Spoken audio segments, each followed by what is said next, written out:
तस्वीरें आप कालूराम चौक महरौली की देख रहे हैं, जहां पर पंडित विवेक जोशी पिछले 5 दिनों से अनिश्चितकालीन धरने पर बैठे हुए हैं। लगातार जनता का सहयोग, समर्थन व आशीर्वाद उन्हें मिलता हुआ दिखाई दे रहा है। भारी संख्या में लोग उनसे जुड़ते जा रहे हैं और 5वें दिन भारी संख्या में सामाजिक संगठनों के साथ साथ उनके समर्थक यहां पर पहुंचे और मीडिया के सम्मुख उन्होंने अपनी पूरी बातें रखी, किस लिए वह यहाँ पर बैठे हैं। सारी जानकारी देते हुए उन्होंने कहा कि जब तक अधिकारी यहाँ पर नहीं पहुँचते उनका अनशन जारी रहेगा। देखिए रिपोर्ट। में कौन कौन से विभाग है, मैंने यहाँ पर शिक्षा निदेशालय के उस समर्थ अधिकारी को बुलाया जिसके पास में डिसीजन टेकिंग कैपेबिलिटी हो, यानी कि वो निर्णय ले सके। इसी प्रकार से डीडीए के उस अधिकारी को बुलाया है जो कि डिसीजन टेकिंग अथॉरिटी हो। एमसीडी के उस व्यक्ति को बुलाया है जो कि डिसीजन टेकिंग अथॉरिटी हो। दिल्ली पुलिस के उस पदाधिकारी को बुलाया है जो डिसीजन टेकिंग अथॉरिटी हो। इसी तरीके से मैंने ASI archaeological survey of India के उस पदाधिकारी को बुलाया जो डिसीजन टेकिंग अथॉरिटी हो। और एक आखिरी में हमारे डीएम साहब को हमने बुलाया है। इस प्रकार से हमने 6 लोगों को यहाँ पर दिल्ली पुलिस के माध्यम से ज्ञापन दे करके पूर्व में जो कागजी कार्यवाही चली उनके माध्यम से मैंने उनको बुलाने का यहाँ पर आवेदन किया है। और मैं यहाँ पर तब तक बैठूंगा जब तक वो आकर के हमारी समस्या को सुन नहीं लेते और उसका जो समाधान है, इंस्टेंट सॉल्यूशन नहीं दे देते। बहुत साधारण सी बात है, आज 5वां दिन है, मेरी एनर्जी डाउन हो रही है धीरे धीरे, क्योंकि मैं सिर्फ जूस और फल के ऊपर में हूँ। यहाँ पर जब यहाँ पर बैठा था उससे पूर्व भी संबंधित विभागों पर पूर्व से ही सारे पत्राचार चल रहे थे कि यहाँ पर दिल्ली सरकार के विद्यालय हैं 5 और उन 5 विद्यालयों के अंदर में दुर्भाग्यपूर्ण है कि कक्षा 11 में और 12 में पहुंचने के बाद में बच्चों को विज्ञान विषय की पढ़ाई नहीं मिल पाती है। और आज के समय में यदि बच्चा साइंस विषय नहीं पढ़ सकता है, विद्यालय में साइंस की उपलब्धता नहीं है, तो ये दुर्भाग्यपूर्ण है। किस प्रकार से शिक्षा निदेशालय को और हमारे शासन प्रशासन को एक सामंजस्य बैठा करके उस स्कूल को, उस विद्यालय को बच्चों के लिए और बच्चों के साथ में आके लोकल्स के लिए यूज कैसे किए जा सकते हैं, उसको बैठ करके सोचना विचारना था। हम लोगों ने किया, उसका सॉल्यूशन भी निकाला, लेकिन वो सब कागजों के अंदर में कोई भी उसके ऊपर में अभी तक कार्यवाही नहीं हुई है। इन मांगों को लेकर के हम यहाँ बैठे हैं। सॉल्यूशन बहुत सारे विषयों के ऊपर में दिए जा सकते हैं, जैसे कि कुतुब मीनार के सामने से जब हम आते हैं तो आप लोगों ने देखा होगा सीमेंटेड ब्लॉक्स लगे हुए रोड के ऊपर में, बीच रोड के ऊपर में। आज तक मुझे लॉजिक नहीं समझ में आई कि वो किस अधिकारी ने क्या सोच करके लगाए, क्या कारण है उसको लगाने का। यदि आपको 1 वे ट्रैफिक करना है तो 1 वे ट्रैफिक के लिए उस ब्लॉक की कोई आवश्यकता ही नहीं, आप 1 वे ट्रैफिक वैसे भी कर सकते हैं। लेकिन वो ब्लॉक करके उस सीमेंटेड पोर्शन से उस रोड को ब्लॉक करके कौन सा 1 वे ट्रैफिक चला दिया, मुझे समझ में नहीं आता। तो इमीडिएटली वो रिमूव होना चाहिए, हमारे यहाँ से मांग है। उसके बाद में जब कुतुब मीनार के परिसर के आसपास हम देखते हैं, स्कूल के सामने देखते हैं, तो बहुत सारे इंक्रोचमेंट ऐसा है। मैं फिर तरीके से कार्य करने के लिए ऑथराइज किया गया है, वो लोग वहां पर कार्य करें, लेकिन वहां पर बहुत सारे इलीगल लोग जाकर के बैठे हुए हैं। उन इलीगलों को हटाएं और यदि देखो काम करवाने के लिए उनको कोई ऐसा नियत स्थान दे, आवंटित करें, नियम कानून के तहत आवंटित करें, जिससे कि उनको भी परेशानी ना हो और आम पब्लिक को भी परेशानी ना हो। तो वहां पर अवैध रूप से बैठे हुए लोगों को वैध किया जाए, ये मेरी डिमांड है, और उसके लिए स्थान दिया जाए, ये मेरी डिमांड है।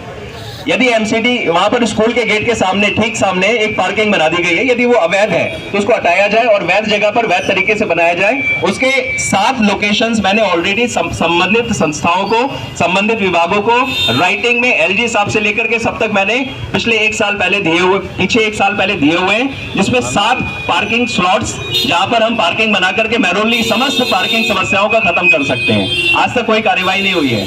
तो ये सारी कुल मिलाकर के, उसके बाद में विदेशियों की बात करी, यहाँ पर बहुत सारे हमारे भारी अवैध रूप से विदेशी रह रहे हैं जो कि सब गलत काम कर रहे हैं, हमारे मोहल्लों में रह रहे हैं, हमारे स्कूलों के आसपास रह रहे हैं, वो गलत तरीके से काम करते हैं, गलत तरीके से रहते हैं। तो मेरा निवेदन है पुलिस प्रशासन से कि उनके ऊपर में कड़ी से कड़ी कार्रवाई हो, उनको यहाँ से हटाया जाए और इस बात को निश्चित भी किया जाए कि भविष्य में इस प्रकार से दोबारा ना हो।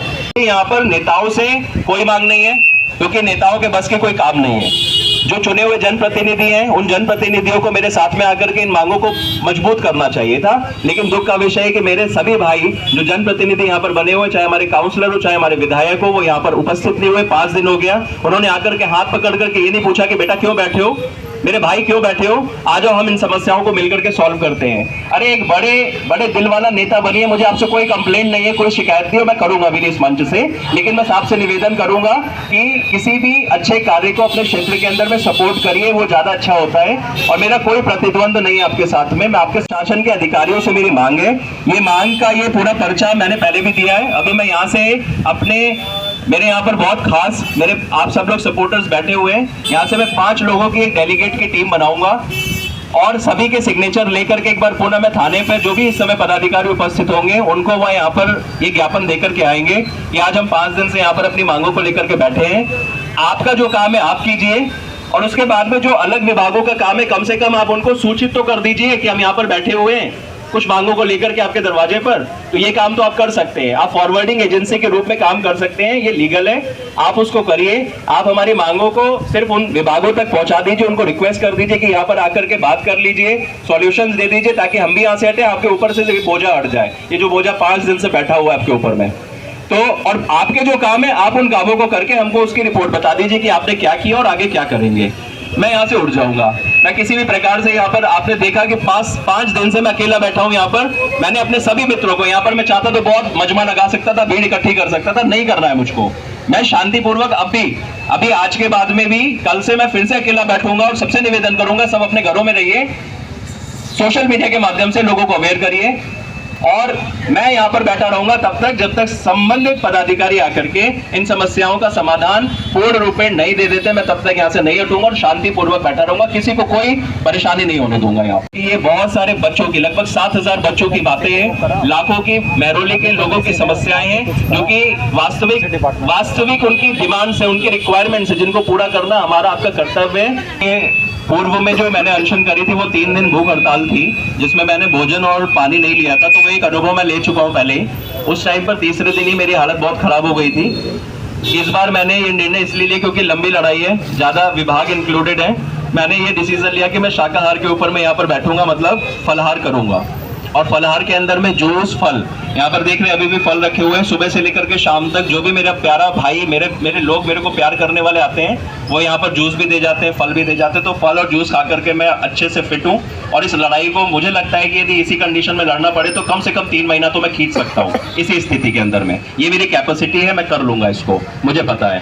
मंदिर से दर्शन करके आ रही होती हैं तो वो आकर के मुझको चरणामृत दे जाती हैं माँ का, तो वो चरणामृत से इतनी एनर्जी रहती है कि मुझे कोई भी किसी भी प्रकार का एनर्जी लॉस नहीं है, किसी भी तरीके की दिक्कत नहीं है। हाँ, थोड़ा सा यहाँ पर क्योंकि इस ठोस सरफेस के ऊपर मैं बैठा हूँ तो थोड़ा सा बैठने में बार बार दिक्कत होती है, तो मुझे लेटना पड़ता है, लेट करके आराम मिलता है, बैठ करके दिक्कत होती है। अदरवाइज एनर्जी वाइज मैं पूरी तरीके से फुल हूँ और 3 महीने तक इनको मैं यहाँ पर चैलेंज कर सकता हूँ। भाई आज 5वां दिन है आपका, क्या लगता है कि जो भी डिपार्टमेंट को आपने ज्ञापन दिया है उनमें से कोई अभी तक आया है आपसे बात करने, या किसी उम्मीद है कोई आएगा? देखिए, मेरे पास में अभी तक कोई नहीं आया, और दुर्भाग्यपूर्ण है कि अभी 2 दिन पहले यहाँ पर एसीपी साहब और एसएचओ साहब यहाँ से सामने से ही निकल करके गए थे और वहाँ पर जा करके फिर अपने काम से वापस आ गए। और एसीपी साहब को मैं देख रहा था कि वहाँ से वो बड़े ध्यान से देख रहे थे, एसएचओ साहब भी मुझको देख करके मुस्कुरा रहे थे, अभिवादन कर रहे थे, लेकिन कोई भी मेरे पास में नहीं आया।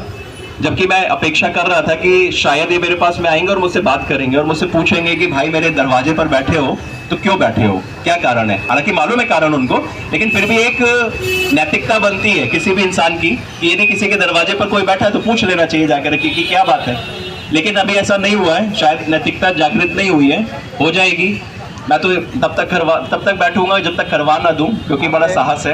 आपके विधायक जी का और आपके पार्षद जी के घर का रास्ता भी यही है, वो लोग कभी मिले? मुझे नहीं मालूम, मेरे विधायक मेरे बड़े भाई हैं गजेंद्र यादव जी, बड़े सम्मानित विधायक है, क्षेत्र की जनता ने उनको चुना है और सबका प्यार है उनके साथ में, मेरा भी प्यार है उनके साथ में, बहुत ही आदरणीय है।